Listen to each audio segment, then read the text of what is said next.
Hello friends, today we will discuss few important questions which are very useful for UGC National Eligibility Test and State Eligibility Test in English Literature.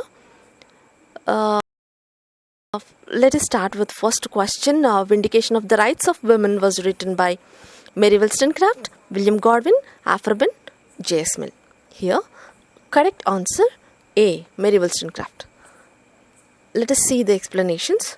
Vindication of the Rights of Women with strictures on political and moral subjects, which was published in 1792, written by the 18th century British proto-feminist Mary Wollstonecraft, is one of the earliest works of feminist philosophy.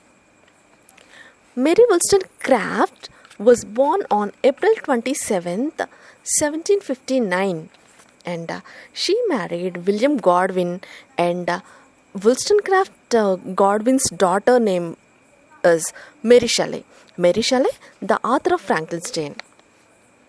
Let us see the explanation of other options also here. We know William Godwin is very famous for The Adventures of Celeb Williams. The Adventures of Celeb Williams was written by William Godwin. William Godwin, husband of Mary Wollstonecraft. And next option is about Aphra Behn. Aphra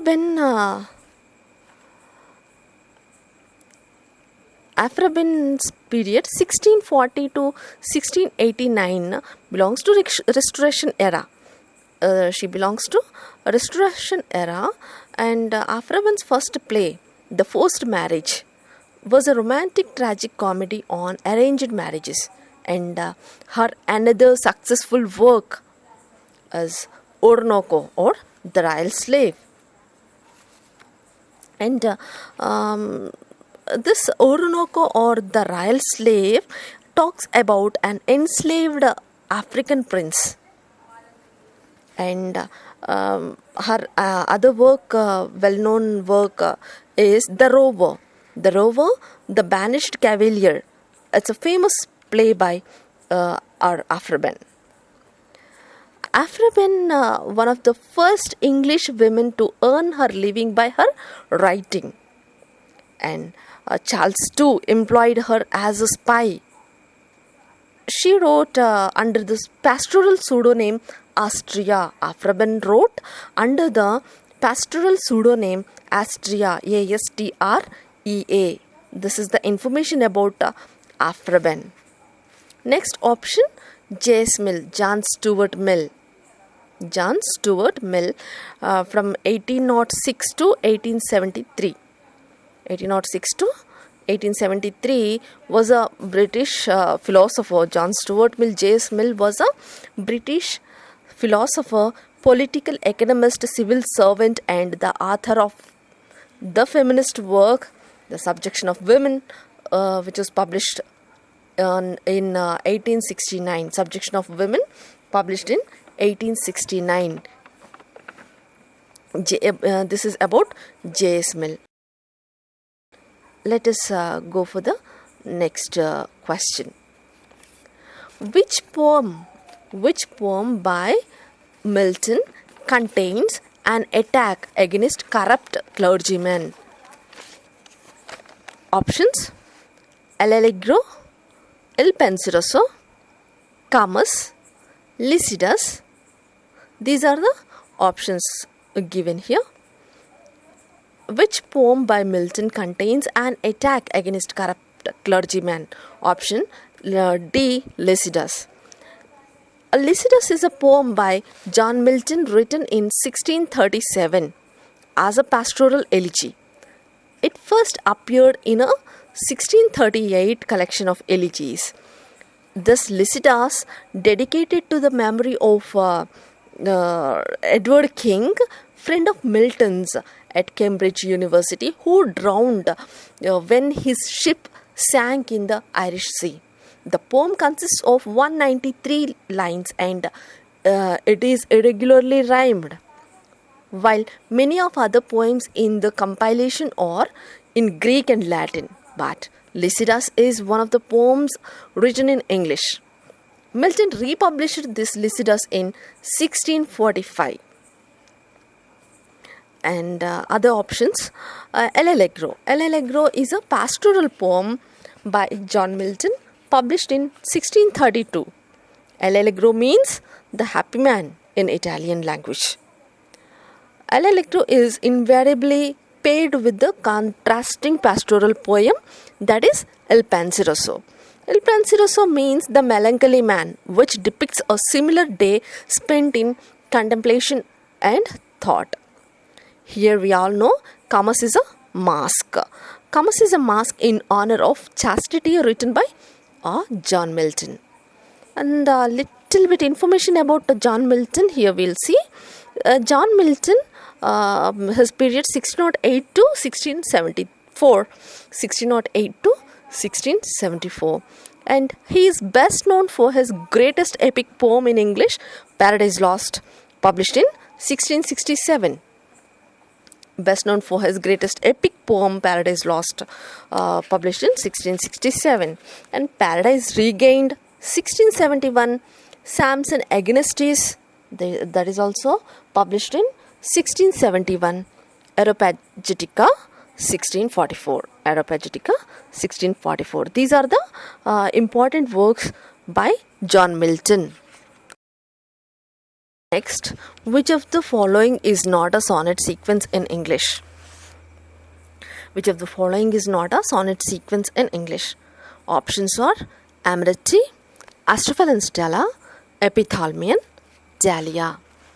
Correct answer is Epithalamion. Epithalamion is not a sonnet sequence. Epithalamion is an ode. Edmund Spenser's Epithalamion is an ode written to his bride Elizabeth Boyley on their wedding day. Remaining options all are sonnet sequences. Amity, Astrophel and Stella, and Dahlia. These three are sonnet sequences. Amity, published in 1595, it's a sonnet cycle written by Edmund Spenser in 16th century. The cycle describes his courtship and eventual marriage to Elizabeth Boyley. This Edmund Spenser also wrote Fairy Queen. It's an epic poem. And Edmund Spenser's most significant work was Shepherd's Calendar. Okay, here Edmund Spenser's works are Fairy Queen, Shepherd's Calendar, Epithalamion, and Amity. Let's see other options. Astrophel and Stella. Astrophel and Stella is an English sonnet sequence containing 108 sonnets and 11 songs. Philip Sidney here connects Astrophel to himself and Stella to Lady Penelope Devereux. Astrophel and Stella is an English sonnet by Philip Sidney. Dahlia, we all know it's a sonnet sequence by Samuel Daniel. And next one, Piers Plowman. Piers Plowman was written by William Langland. It is a romance, a theological poem, an allegorical poem, a didactic poem. Correct answer is an allegorical poem. Piers Plowman,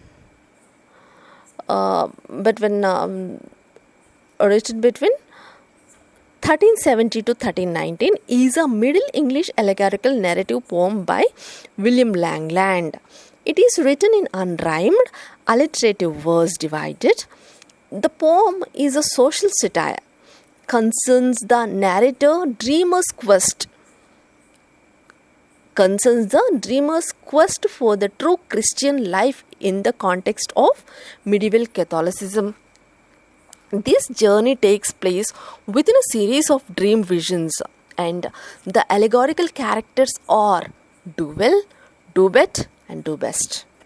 Means do well, do better, and do best. About William Langland. William Langland, an important writer of Chaucer's period, born in Ledbury, Hertfordshire and he educated in the monastery of Melbourne Hills. William Langland's Piers Plowman is one of the most popular poems of 14th century. We find it in three forms. Text A written about 1362 AD.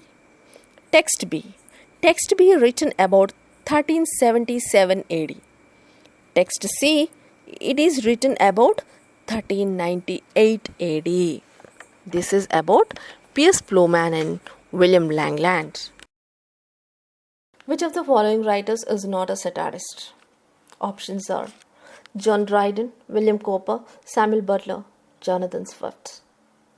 Correct answer, William Cowper.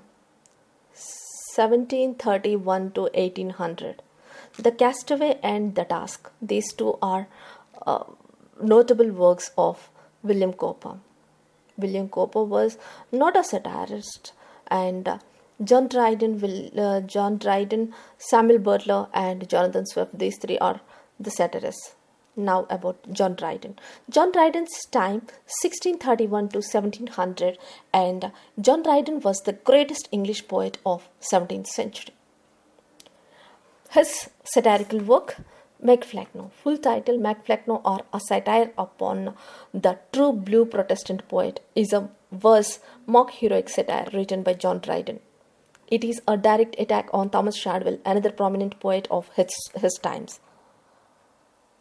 And John Dryden's other important works are The Wild Gallant, a comedy, The Indian Queen, a tragedy, Aurangzeb, a tragedy, All for Love or The World Will Last, a tragedy, Astia Redux, 1660, Annus Mirabilis is a poem, 1667, An Essay of Dramatic Poesy, 1668, Absalom and Achitophel, 1681, Macflagno and the Medal, both published in 1682, The Hind and the Panther, 1687, and very important point we have to remember is John Dryden was made England's first poet laureate in 1668. Next, Samuel Butler. Samuel Butler, 1835 to 1902. Samuel Butler was an English author of the utopian satirical novel Erewhon, published in 1872. This work is a satire on Victorian society. And also his semi-autobiographical Buildings Roman work is The Way of All Flesh, published posthumously in 1903. Next poet, satirist, Jonathan Swift. Jonathan Swift's famous satire, A Modest Proposal. A Modest Proposal is a Juvenalian satirical essay written and published in 1729. Jonathan Swift was remembered for works such as A Tale of Tub, 1704, An Argument Against Abolishing Christianity, 1712, Gulliver's Travels, 1726, and satire, A Modest Proposal, 1729. Next question. Chinua Achebe's No Longer at Ease takes its title from a poem by W.B. Yeats, W.H. Auden, T.S. Eliot, Stephen Spender, and the correct answer is T.S. Eliot. This title, No Longer at Ease, takes from T.S. Eliot's Journey of Maggie, and Chinua Achebe's novel No Longer at Ease, published in 1960, the year of Nigeria's independence, and it is the second novel in Chinua Achebe's trilogy. And now about Chinua Achebe. Chinua Achebe's time from 1930 to 2013. And Chinua Achebe was a Nigerian novelist, poet, professor and critic. His first novel, Things Fall Apart, 1958, No Longer It Is, 1960, Arrow of God, 1964, A Man of the People, 1966, Anthems of the Savannah, 1987. These are the few important works by Chinua Achebe. And next option, W.B. Yeats, William Butler Yeats, 1865 to 1913, his time. And William Butler Yeats was an Irish poet and one of the foremost figures of 20th century literature. W.B. Yeats, a pillar of the Irish literary establishment, he helped to found the Abbey Theatre. W.B. Yeats was awarded the Nobel Prize in 1923. This is important here.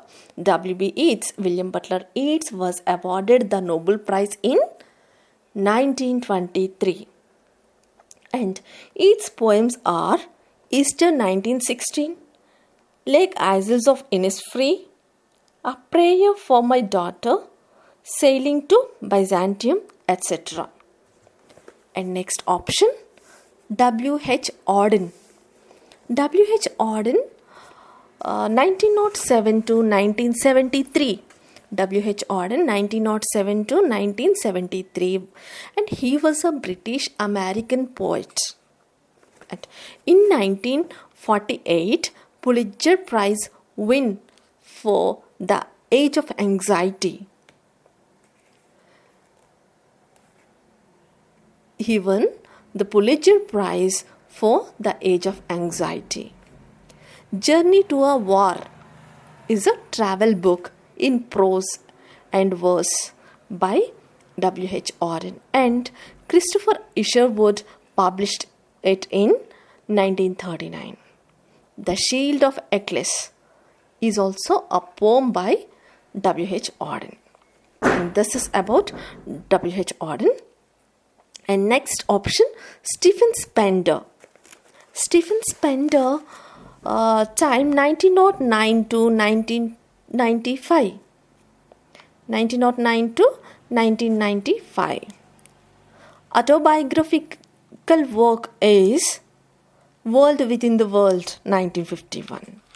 Stephen Spender's autobiographical work is World Within the World, 1951. And his novel, The Temple, 1988. And his book of poems, Dolphins, appeared in 1994. Next. Alright then, I'll go to hell. This famous statement is made by options: Captain Ahab, Huck Finn, Hester Prynne, Bartleby. Correct answer, Mark Twain quote from The Adventures of Huckleberry Finn. So this famous quote is from Adventures of Huckleberry Finn by Mark Twain. And about Mark Twain, we see now Samuel Langor Clemens. Samuel Langor Clemens was also known by his pen name Mark Twain, and he was from 1835 to 1910. He was an American writer. William Faulkner called Mark Twain as the father of American literature. And few other important works of Mark Twain are The Adventures of Tom Sawyer, 1876, The Prince of Pauper, 1882, The Adventures of Huckleberry Finn, 1885. Next option. Captain Ahab is a fictional character and the main protagonist in Herman Melville's Moby Dick, which was published in 1851. Herman Melville was an American novelist, short story writer, and poet of the American Renaissance period. And he was from 1819 to 1891. Herman Melville from 1819 to 1891. And Melville's other works are Typee, 1846, Moby Dick or The Whale, 1851, Israel Potter, His 50 Years of Exile, 1855, Billy Bird, Sailor. It was published in 1891. It was unfinished and published posthumously. Next, Nathaniel Hawthorne's famous work Scarlet Letter. In that novel, we find the character Hester Prynne. Hester Prynne is the protagonist of the Nathaniel Hawthorne's novel, The Scarlet Letter. And Nathaniel Hawthorne's few other important works are Twice Told Tales, 1837, The House of the Seven Gables, 1851, and Bethlehdale's Romance, 1852. Next, Battleby, The Scrivener, a short story of Wall Street. It's a short story by American writer Herman Melville. And the next question, which of the following works by George Orwell is a dystopia? Animal Farm, 1984, Shooting an Elephant, The Road to Wagenfire. And correct answer is 1984. 1984 is a dystopian novel by English author George Orwell, published in 1949 as a warning against totalitarianism. And let us see other works of George Orwell. Animal Farm is an allegorical novella first published in 1945. And Shooting an Elephant, it's an essay, describes the experience of the English narrator, possibly George Orwell himself, called upon to shoot an aggressive elephant while working as a police officer in Burma. And The Road to Wagenfire by George Orwell. The first half of this work documents his sociological investigations of the bleak living conditions among the working class in Lancashire and Yorkshire in the industrial north of England before World War II. And the second half is a long essay on his middle class upbringing and the development of his political conscience, questioning British attitudes towards socialism. Now we will talk about George Orwell himself. And George Orwell is his pen name and his original name is Eric Arthur Blair. His time 1903 to 1950. And George Orwell was an English novelist, essayist, journalist and critic. His few other important works are Burmese Race, A Clergyman's Daughter, Down and Out in Paris and London, Keep the Aspidistra Flying, Keep the Aspidistra Flying, Homage to Catalonia. These are a few important works of George Orwell. A Terrible Beauty is Born is an example of synecdoche, metaphor, oxymoron, hyperbole. Correct answer is A Terrible Beauty is Born. Terrible beauty.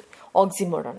Oxymoron is a figure of speech that juxtaposes elements that appear to be contradictory. It combines words that have opposite. Example, tragic comedy, open secret.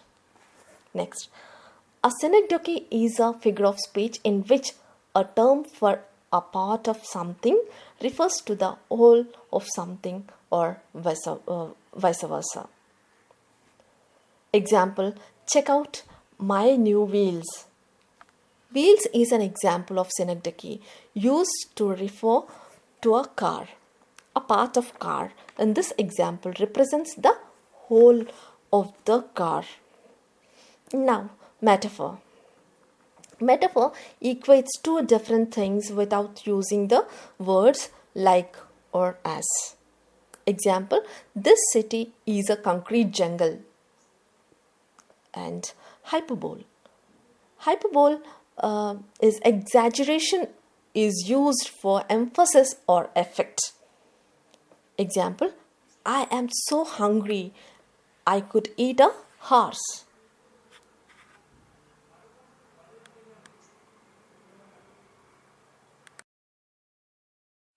In Women in Love, Birkin is. Answer. This Rupert Birkin, fictional character and a sickly introspective school inspector in this novel, Women in Love, 1920 by D.H. Lawrence. Women in Love, story of two sisters, Ursula and Gudrun. D.H. Lawrence, David Herbert Lawrence. Time, 1885 to 1930. Few notable works of David Herbert Lawrence, D.H. Lawrence's Lady Charlotte Slavo, Women in Love, The Rainbow, Studies in Classic American Literature, Sons and Lovers, Aaron's Road, The White Peacock, Mr. Noon, Kangaroo, The Plum Servant. These are the few important works of D.H. Lawrence. Thank you. Thank you so much.